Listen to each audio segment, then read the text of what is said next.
Hello. It is currently May 2024 and this video should have come out around the time of the Great Ocean Road vlog, which I actually did in September last year, so I'm really behind. First and foremost, I apologize. Second of all, you must have seen from the thumbnail and the title of the video what this video is going to be about. Now, I was going to give it a few weeks anyway before I recorded this video, and then I just got swamped with work and stuff, so I never actually got around to doing it. And I think now is a pretty good time to be able to do it because I'm working my way through the content, but also I've got a fresher head, a fresher mindset, a fresher perspective of the event where I can actually talk about it without kind of getting very emotional. So I'm not going to waffle too much. I'm literally just going to give you a story time. So grab a cuppa, grab a snack, grab some water, grab a Diet Coke, have a Diet Coke break. Obviously I did the Great Ocean Road, and in the middle we did the Great Ocean Road part of the day, part of the trip in a day. So that included things like the 12 Apostles, London Bridge, all the kind of stuff you expect to see, where you see the typical land meets the sea, right? We did that. This happens between the 12 Apostles and Apollo Bay. Day 3 of the road trip, and we checked out and we'd done the Grotto, we'd done London Bridge, we'd done Lockhart Gorge, we did the 12 Apostles, and we were meant to go to Port Campbell after, but we decided to go to Port Campbell first and have lunch. And funny story, not funny, we were actually talking about dying and like if we were scared of death at lunchtime, literally like an hour before it happened. So on this day I was driving, which is why it took me so long to talk about this kind of whole story, and there were 7 other people in the car. I think we did the 12 Apostles and then we went for lunch. It was around like 2:50 it might have been. I vaguely remember.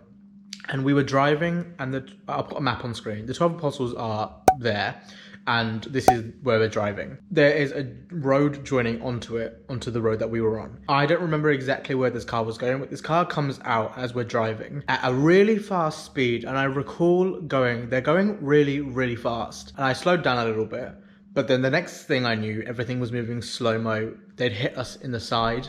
The car was just like, I don't know what happened, but I remember everyone's just screaming.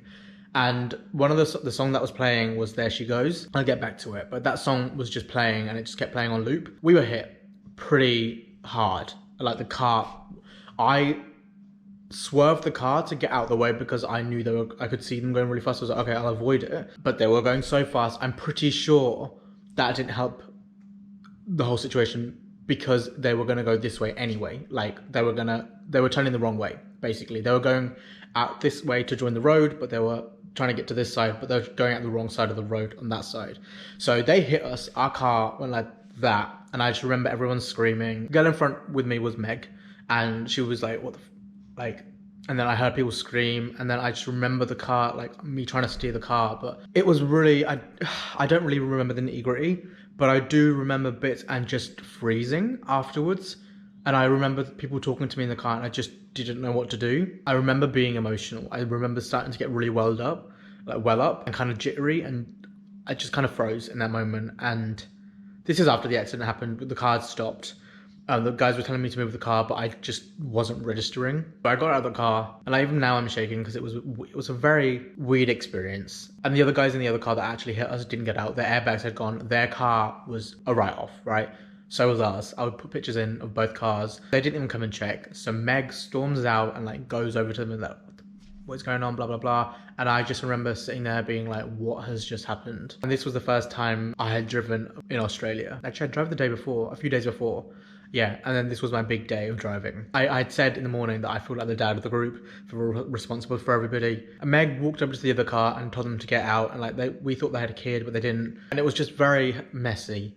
And like the road there was like glass and metal and everything everywhere. And I looked at the car afterwards. I was like, oh my God, like it hit us in the side. And afterwards we realized that if it had hit us anywhere else, and if I hadn't swerved, the force that car was coming at, that if it hit us anywhere else, it would have rolled our car over, and God knows what would have happened to us. And it's in things like this where I really think my granddad is still watching over me, and I just felt like that was a very lucky escape. It was a very weird experience, and even now I thought I wouldn't get as shaky as I am now. But yeah, the police came, the ambulance came, and we weren't really sure why the ambulance had been called, but the police came, the police took report, and they were like, look, it's not your fault. I was sitting in a ditch crying my eyes out because I was like, what the hell have I done?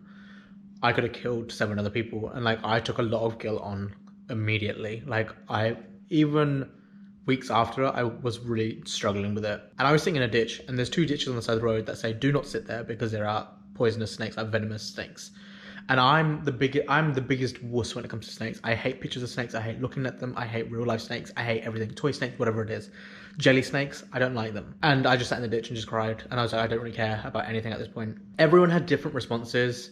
One of my friends, Katie, who you would have seen in the vlogs, she was just laughing, like cracking jokes. She was like, can I put some of my Instagram story and things like that? And it was just, everyone coped with it differently, and it was really interesting to see how everyone had dealt with it. But yeah, I think we all really banded together that day and from that trip. And some of my closest friends were in that car. The police came, the ambulance came, and we were like, why is the ambulance being called? So we were there for like a couple of hours.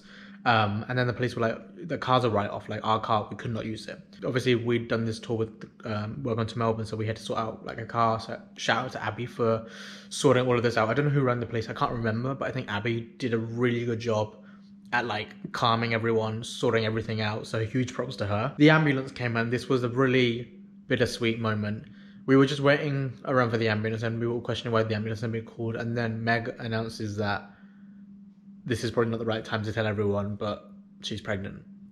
And at that point, a wave of emotion just took over me, and I just said congratulations, and I just walked off.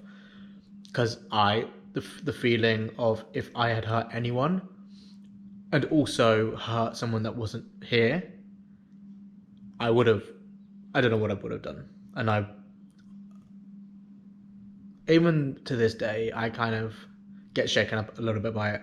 But what a universe, full circle, absolutely tragic, beautiful moment that was. Something that I found hard to deal with afterwards was what if I'd done that? What if we'd not talked about that at lunch? What if we'd gone for lunch afterwards? What if we'd stopped for petrol? What if we'd stopped for coffee? What if someone had to go to the toilet? What if?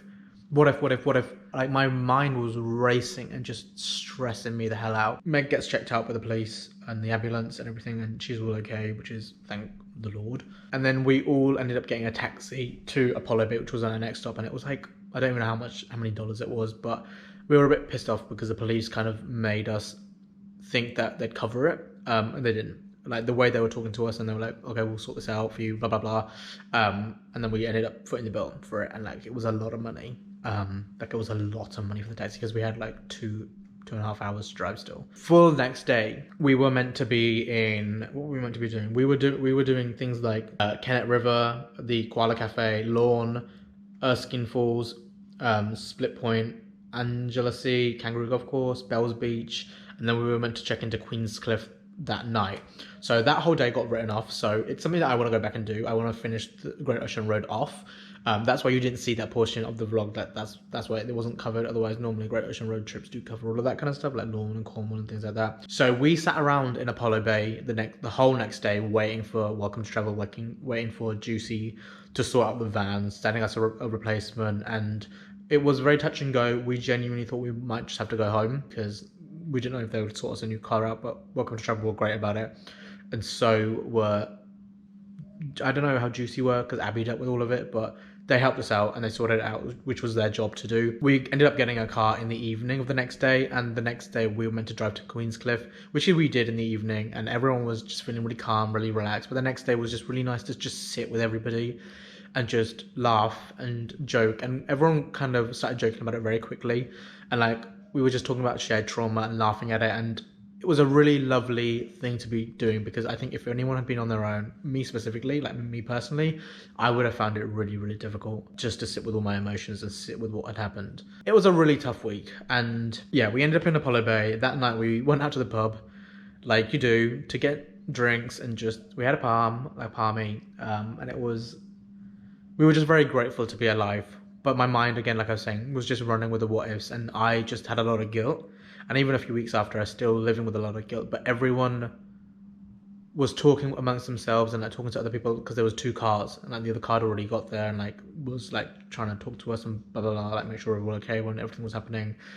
And like, some of the stuff I'd heard from the other group were like, people owe you their life, people are so thankful to you, and I'm like, and I found that a difficult concept to grapple with, because I was like, why are you thanking me for doing this? Like, I felt like this was my fault anyway, but then I was like, thank you. It's like, saying thank you for saving your life, I just felt like I didn't deserve that. Like I didn't need you to say thank you, and I found it really hard to take that because I was like, I put you in this situation, and the car crash wasn't anything to do with me. And everyone said if you hadn't swerved, if you hadn't done what you did, we would be dead. And I think at some point, eventually, I got to that realization, and I was like, you know what? Stop blaming yourself for it because you couldn't have done anything. The universe just works the way it works. People were so grateful, and I found that hard to hear because I'm like, why are you saying thank you for doing the bare minimum? Like any decent person would try and do that. I rang my mum afterwards and just cried on the phone, and I spoke to my dad as well. It was just that kind of peaceful moment of things could have gone completely differently, and you're very lucky to be here. And then the coming days, coming weeks, I found it really hard to kind of sleep, and I kept waking up screaming and like crying, and I was talking in my sleep a lot. And I recall when we were in Apollo Bay, I'm pretty sure some of the girls were like, you were talking in your sleep, you started like screaming, you were worrying if everyone had got out, and obviously that I was talking about the accident, and I'd scared some people in my room, and I felt so bad about that, but I was like, this has clearly taken a big toll on me. Thank God everyone is okay, and thank God we're all alive. Like, I was so grateful. And I know now that I couldn't have done anything else, and I did what I could, and I did the best of the situation. Again, a reminder to live life to the full, embrace everything. We don't know when our paths are going to end. The universe controls a lot more than we think, and I believe in higher powers, and I still believe that my granddad is out there looking after me. And that's the thing that gets me the most emotional, because I'm like, there have been many times in my life where it could have ended. And I'm always a believer that he's there and he's watching out for me. And that brings me peace and comfort. If you go to the Great Ocean Road outside the 12 Apostles, if you see any rubble, it's probably from our car. Normally I'd say I hope you've enjoyed this video, but there's not really anything to enjoy in this video because it's quite dramatic and it's quite sad. I hope this passed the time. I hope this was worth the wait for those of you who have been waiting for this. I will probably see you guys in another video. The video should be running out pretty quickly now because I've actually got time to edit them. So here's a little puzzle piece that I was missing. I hope you've enjoyed watching it, and I shall see you guys in my next vlog, video, whatever it may be. Bye.